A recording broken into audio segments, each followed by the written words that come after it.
What is it like playing live? Stressful. Bye. No, it's actually one of the most adrenaline-fueled things you can do. Genuinely. When I first started, which was about 15 years ago, I was about 18 years old, and I thought it was absolutely terrifying. I was absolutely petrified. You could see the people, and they're just looking at you, and you can feel their eyes just burning into your skull. And you mess up a note, and you're out of tune slightly, and yeah, it's just not great. But as time goes on, you get used to that, and the confidence you build over time really comes across in your performance. Now, don't get me wrong, it can be stressful, especially when you're loading up gear, you have to lug it all the way to the gig, the petrol that costs driving to each venue every single time. It can be a bit taxing, and over the years, I'm in my 30s now, and I hate to say, my joints aren't what they used to be. My knees are starting to give out now, as you can see in this picture. I like to do this type of stance, and in this particular gig I was doing, I could feel my left knee, it was shaking, because it was just about to give out. And you can see in the videos, in the photos, that follow, that I've generally got my leg rested up on part of the stage just to try and rest it, but luckily nobody noticed, and the only person who realised was me. Now, with any sort of performance, confidence is key. You have to try and put away all your insecurities, all your fears, and I get it, it is difficult. Trust me, I've been there. Everybody you've seen on stage has been there. But you're a performer. You've got to make it look good, and no shade to the guys who are on stage who do just stand there and just play guitar and they're just looking down their guitar. Sometimes that's just their thing, or if they're doing vocals at the same time as well, it's just more convenient just to stand behind a microphone. But in my opinion, I quite like to look at bands, especially local bands, who move about on stage or interacting with each other. Makes it look like that they're having fun. Can't talk. It makes it look like that they're having fun, and so the crowd gets involved as well. Now, this isn't always the case though. You will get a lot of crowds that will just stand there and will just look at you. And if you've ever been to a gig before, you know what it's like. You don't want to be the first guy that starts moving about, moshing, unless you had a couple of, you know what I mean. So even for the crowd members, it can become anxiety-inducing. And I think as a performer, as somebody who's on stage, sometimes you forget that. Sometimes you can feel that the crowd isn't really liking you, or that they're just not into it, but that is not always the case. I've done a show before where the crowd has stood there for the whole half an hour of our set. No reaction at all whatsoever, arms crossed. But afterwards, the responses I got was absolutely insane. People came up to us, shook my hand. Somebody even wanted all of us to sign our EP for them. It was absolutely awesome. But as I've said, I've been playing live in different bands for about 15 years now. A long time, it makes me feel old.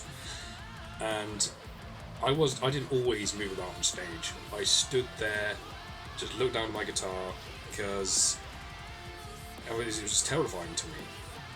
And the one thing I used as an excuse was I always had a cable. I never had a wireless. That was until I joined a relatively popular band, and it looked odd if I just stood there. So 100%, if you're a guitarist, invest in one of these. The Line 6 Relay G30, have a look at it there.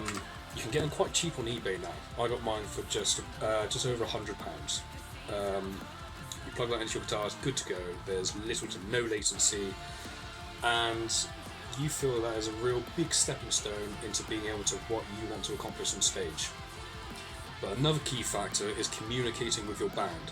At band practice, over chats, whatever, to come up with some sort of plan with your bandmates as to your choreography on stage, what you're going to do in between each song, what you're going to do during the breakdowns, stuff like that, and practice it to death.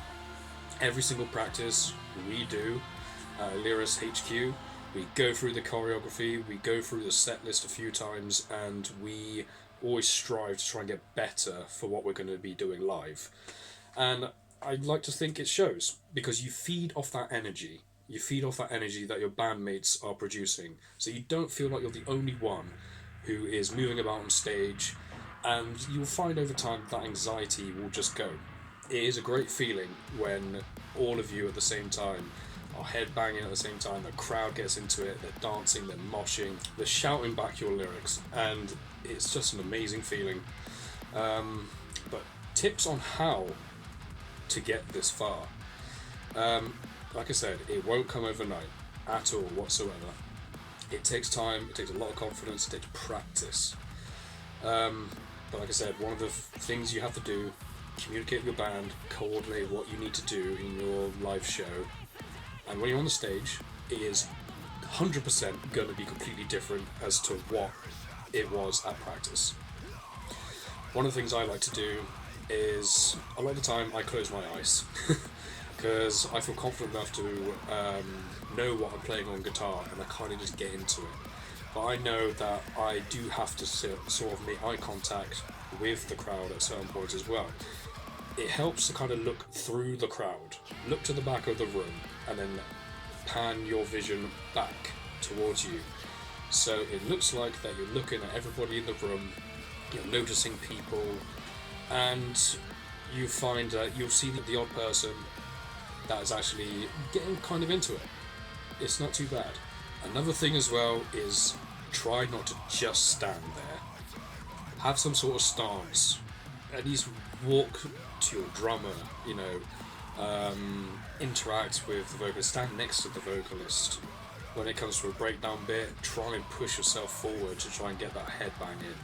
There's nothing wrong with just headbanging, but for a half an hour set, 45-minute set, you feel your neck breaking off after a while. Crowd interaction is key as well. This always filled me with anxiety whenever I attempted to do this. I am not the best person, I will be the first to admit, when it comes to moving about and playing at the same time. It does take a lot of practice, and you have to get to know your songs really well.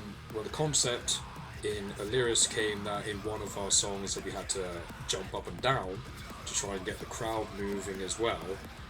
I was pretty much completely against the idea, because I've never done that. I've never been the one to kind of do that sort of thing. In the back of my head, I always kind of found it a little bit cringy, but I do know at big gigs and all that, the crowd do love that type of thing. So I kind of just sucked up eventually and, tried it. And it wasn't as bad as what I thought. Again, it's one of those things where you kind of just got to try and not care about what you think the crowd thinks of you. Because more often than not, they're not thinking what you think they're thinking, if that makes any sense. They're looking at you, they're there for a good time, they want to get a couple of drinks, they want to see the band that they're watching having a good time as well. They don't want to see somebody who kind of just looks like they're not into it, who's just standing there, head down all the time, just looking at the guitar, and it just looks completely miserable. At the end of the day, you want the crowd to leave the gig with you in mind. You want them to come up to you after the show and say, dude, that was awesome. That I never expected you guys to be that good. And these comments, oh my god, they just make you feel so much satisfaction. It's just the best feeling in the world. And what band doesn't want that? If you have hair, use it. As well as it being a good barrier, so to speak, if you are feeling anxious or nervous in front of a crowd, just having your hair in front of your face, it looks cool. It always looks cool. But if you're using that hair, there's so many things you can do with it. Just a little head movement can really go a long way. Unfortunately, at my age, my hairline isn't what it used to be, so hence the hats. It's okay to be super focused on what you're doing as well. Try not to make a mistake where you're playing live can be the difference between you being full of anxiety or actually enjoying the show. But trust me, nobody is looking at you that hard. They aren't looking at every little mistake that you're doing. And 9 times out of 10, they don't even notice any mistakes. So try and let loose. Try and let go a little bit. Just enjoy what you're playing, because I know all too well that it can become taxing if you're super focused on what you're playing. At the end of the day, you're there to have fun. Try and use the stage as well. If you have a stage monitor in front of you, or just something you can put your leg up on during this guitar solo or during a chorus bit, it just kind of just looks awesome. Just a simple maneuver like that can just make it look like that you're trying to move forward, interact with the crowd. It just kind of looks cool, and plus takes the weight off your feet a little bit, because you are standing there for a long time. If you're doing some sort of guitar solo or lead part, or like a dual harmony solo with your other guitarist, practice coming to the front of the stage. Try not to just stay where you are. I understand this is a little bit difficult if you're on a smaller stage and there's not enough room to move. There's not really a lot you can do about that. But if there is space to kind of move to the front, to kind of get the crowd involved, to kind of make them look at what you're playing, then you get so many good photos from that. People love to see this kind of thing. It's easy to forget your surroundings as well. In a recent gig I did, I was doing my stance, I had my eyes closed, I was playing my guitar, doing a really heavy breakdown, and I forgot that one of our lights was behind me. I went back into it, and it fell straight onto me. There wasn't really a lot I can do about it, and this brings me to my next point, is try and ignore distractions. There's not really a lot you can do. If something falls over and you're playing guitar, do not stop playing. Keep playing. Keep that guitar going. You can always sort it out in between songs, or try and call a stagehand over to try and sort it out for you. Or if another band member spots it, they will probably try and fix it for you. Oddly enough, my main anxiety is probably trying to talk to the bands before the show actually starts. Odd. I hope this video helps on giving insight of what it's like playing live, and if you follow these few tips on what it's like to get over your insecurities playing live, then please comment down below how you've managed to kind of get over stage fright over the years. I'd love to know.